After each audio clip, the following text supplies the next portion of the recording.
I have always said that life is the ultimate cosmic joke because it teaches you exactly what you need to learn in the ways that you least expected. And this story, it's going to require you to truly open your mind. I was invited last week to create a gratitude ritual. And that was the ultimate cosmic joke for me because it was like gratitude. I don't know if I'm grateful about something right now, and those are hard words for me to say. But I also have an agreement with myself that wherever I am called to serve, there I'll be. So I thought that I would just let it unfold. And sitting in my meditation thinking about that, I saw myself with a visual of an Indian goddess that I had seen years ago, dancing with fire. And I started seeing myself dancing in the middle of flames, and I could see how I have been moving through circumstances and situations in life with grace and deliciousness and flowing with it, embracing it. So I went to read the story of this goddess. Her name is Kali, and I understood that once upon a time there was a cosmic fight with a goddess, Durga, which is the representation of the feminine, and a demon. The name starts with B, but it's hard to pronounce for me. But the trouble with this demon is that he was very hard to kill because every single time that Durga will go for him and a drop of blood came into the floor, every single drop of blood will become a clone of the demon. So he will reproduce constantly. So instead of fighting it every single time that Durga was fighting it, he will become stronger and stronger. Instead of fighting it when Durga was done fighting it, that I hope that you can see already and relate to, that fight and battle in your life that you keep going after, and it seems like it gets bigger and bigger.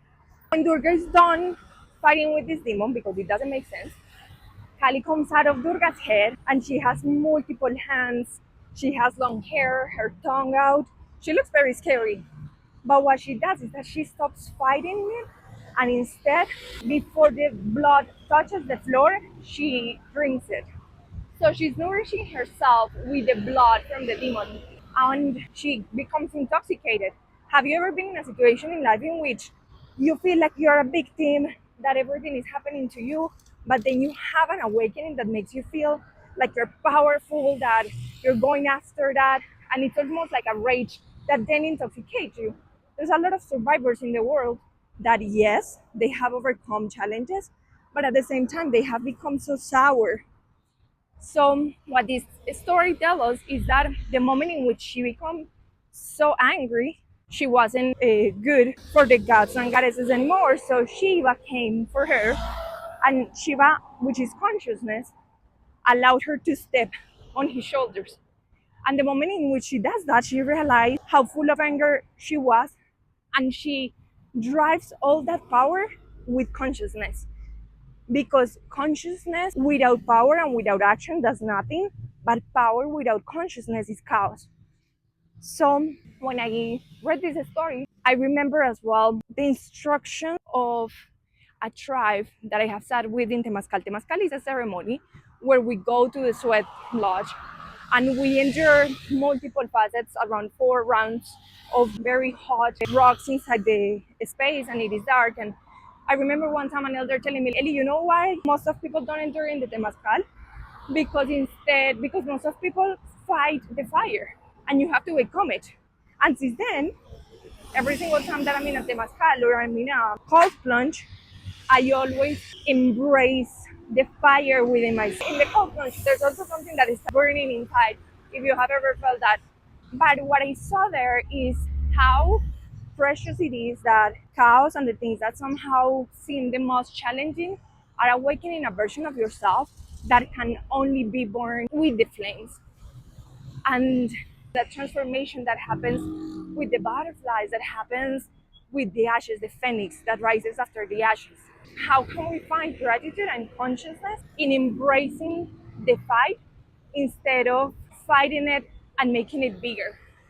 I thought that I was going to share this with you because I'm definitely at the point in which I know my fight is making me stronger, wiser, and there is a very clear path in human consciousness that I don't believe at all that in order for you to grow, you have to suffer and you have to have a challenging time. But I do believe that there's a lot we need to unlearn about ourselves, and that's not going to be easy. I always say that this is like the eggshell. The little chicken is there happy because the egg is taking care of it as you grow, as you form, and that's the same that is identity.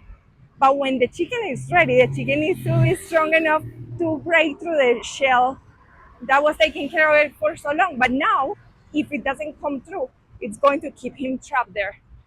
That is the same that you are probably going through. Just breaking through an identity that served you at some point, and now it's only keeping you stuck. And in the other side, it's very liberating. So, consciousness is a process of acceptance of all of who you are, combined with intention, the why, and allowing even the fight and even the hardship to be guided by your heart. Instead of hard work.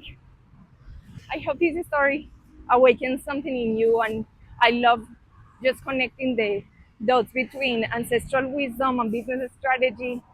And there's a lot that we can find in the sacred scriptures that guides us in how to embrace every single moment and situation we are living in our lives. Hope you have the most beautiful day.